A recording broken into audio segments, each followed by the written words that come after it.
प्यारे छात्रों, आज हमने आपसे जो टेस्ट सीरीज करवाया था उसका आंसर है और इस टेस्ट सीरीज को भी हल करके देखिए और बताइए कितने प्रश्न आपके सही हो रहे हैं और कमेंट करना न भूलिएगा। चलिए देखते हैं कि पहला प्रश्न क्या है। तो इस अवस्था को मिथ्या परिपक्वता का समय भी कहा जाता है। तो किस अवस्था को मिथ्या परिपक्वता का समय कहा जाता है? तो यह कहा जाता है बाल्यावस्था को। दूसरा ऑप्शन सही होगा इसका। अगला प्रश्न है शैशवावस्था की विशेषता नहीं है। तो शैशवावस्था की विशेषता इनमें से कौन सी नहीं है? तो शैशवावस्था में नैतिकता नहीं पाई जाती है। तो नैतिकता का होना यह शैशवावस्था की विशेषता नहीं है।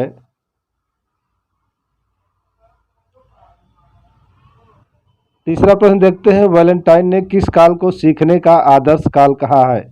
तो वैलेंटाइन ने शैशवावस्था को सीखने का आदर्श काल कहा है। दूसरा वाला ऑप्शन इसका सही होगा। और चौथा है जीवन का सर्वाधिक कठिन काल माना जाता है। तो जीवन का सर्वाधिक कठिन काल किसे माना जाता है? तो यह माना जाता है किशोरावस्था का।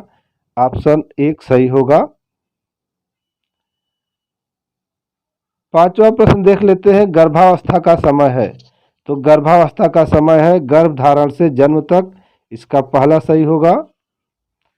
और शैशवावस्था यानी शैशव काल की अवस्था का समय पूछा है। तो शैशवावस्था का जो समय काल होता है वह जन्म से 5 वर्ष तक होता है। इसका पहला ऑप्शन सही होगा। सातवां देख लेते हैं, बाल्यावस्था है। बाल्यावस्था का समय पूछा है। तो बाल्यावस्था का समय कितना होता है? 6 से 12 वर्ष होता है। तीसरा सही होगा। किशोरावस्था का काल कितना है? तो किशोरावस्था का काल 13 से 18 वर्ष का होता है। दूसरा ऑप्शन इसका सही होगा। नवा प्रश्न देख लेते हैं, किस अवस्था को मानव जीवन का आधार माना जाता है? तो किस अवस्था को मानव जीवन का आधार माना जाता है? तो यह माना जाता है शैशवावस्था को। इसका पहला ऑप्शन सही होगा। मानव विकास में सबसे अधिक शरीर तथा मस्तिष्क ग्रहणशील किस अवस्था में रहते हैं? तो यह अवस्था है शैशवावस्था की। दूसरा इसका सही आंसर होगा। अगला प्रश्न है, इन्फैंट किस भाषा का शब्द है? तो इन्फैंट लैटिन भाषा का शब्द है। ऑप्शन एक सही होगा। पूर्व बाल्यावस्था का काल पूछ रहा है। तो पूर्व बाल्यावस्था का काल कितना होता है? तो इसका काल होता है 3 से 6 वर्ष का। चौथा ऑप्शन सही होगा।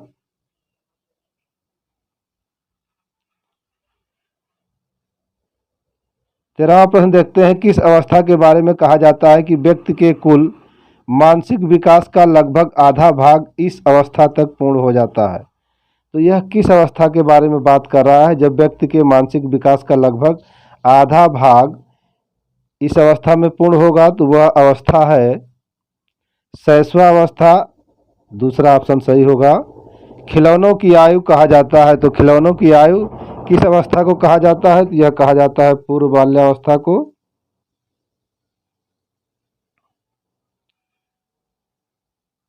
15वां प्रश्न है, किशोरावस्था को अंग्रेजी में एडोलसेंस कहते हैं। एडोलसेंस शब्द लैटिन भाषा के किस शब्द से बना है जिसका अर्थ है परिपक्वता की ओर बढ़ना?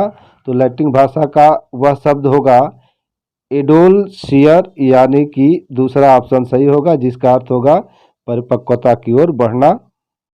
16वां प्रश्न देखते हैं, प्रारंभिक विद्यालय आयु किस अवस्था को कहा जाता है? तो प्रारंभिक विद्यालय आयु जिस अवस्था को कहा जाता है वह अवस्था है बाल्यावस्था को। दूसरा ऑप्शन सही होगा। किशोरावस्था में सामाजिक विकास की विशेषता है। इसमें से कौन सी किशोरावस्था के सामाजिक विकास की विशेषता है? इसका सही आंसर होगा उपरोक्त सभी। चौथा इसका सही होगा।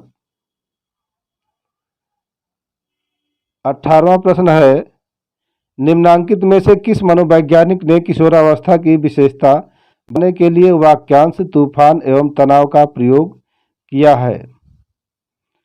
तो तूफान एवं तनाव का प्रयोग किया है जी स्टेनले हॉल ने। दूसरा इसका सही होगा। अगला प्रश्न है, संवेगात्मक विकास निर्माण किण अवस्था माय तीव्र परिवर्तन होवे। तो यह राजस्थानी भाषा में हो गया है। इसका अर्थ होगा कि संवेगात्मक विकास किस अवस्था में तीव्र परिवर्तन होता है, यानी संवेगात्मक विकास का किस अवस्था में तीव्र परिवर्तन होता है, तो वह अवस्था होगी किशोरा अवस्था। ऑप्शन तीसरा इसका सही होगा। अब 20वां प्रश्न देखते हैं कि किशोरावस्था घड़े, संघर्ष, तूफान, तनाव, विरोध, री अवस्था है। यह भी राजस्थानी भाषा में है। तो चूंकि आप लोग समझ ही गए होंगे किस अवस्था को तनाव, तूफान और विरोध की अवस्था कहते हैं। और यह किसने कहा था, तो यह कथन था स्टेनले हॉल का। ऑप्शन 1 सही होगा। 21वां प्रश्न है, निम्नलिखित में से कौन सी संवेगात्मक विशेषता केवल किशोरावस्था में पाई जाती है। तो किशोरावस्था में जो विशेषता पाई जाती है संवेगात्मक की, वह है वीर पूजा। दूसरा ऑप्शन इसका सही होगा। 22वां प्रश्न है, वृद्धि निम्नलिखित कालों में से किस काल में सबसे अधिक होती है। तो वृद्धि सबसे अधिक किस काल में होती है, तो वृद्धि सबसे अधिक शैशव काल में होती है। पहला ऑप्शन सही होगा। अगला प्रश्न है, निम्नलिखित में से कौन वृद्धि और विकास का प्रथम चरण है। तो वृद्धि और विकास का निम्न में से प्रथम चरण बताना है, तो प्रथम चरण है शारीरिक विकास। पहला ऑप्शन सही होगा। कौन सी अवस्था में शारीरिक विकास की दर सबसे धीमी गति से होती है। तो किस अवस्था में शारीरिक विकास की दर सबसे धीमी गति से होती है, तो वह अवस्था है बाल्यावस्था। दूसरा ऑप्शन सही होगा। और 25वां देख लेते हैं, शारीरिक विकास का क्षेत्र है। तो शारीरिक विकास का क्षेत्र इसमें से कौन सा होगा। इसका सही आंसर होगा सभी होंगे, उपरोक्त सभी। चौथा सही होगा। 25वां है, मनुष्य जीवन का आधारभूत मूलतः घटित है। तो मनुष्य जीवन का आरंभ मूलतः घटित है। इसका सही आंसर क्या होगा, तो इसका सही आंसर होगा केवल एक कोष। दूसरा ऑप्शन सही होगा। यानी मनुष्य के जीवन का आरंभ मूलतः एक कोष से शुरू होता है। और 27वां है, नवजात शिशु का भार होता है। तो नवजात शिशु का भार होता है 7 पाउंड। दूसरा इसका सही होगा। विकास के विभिन्न पक्ष हैं। तो विकास के विभिन्न पक्ष इनमें से बताना है कौन कौन से हैं।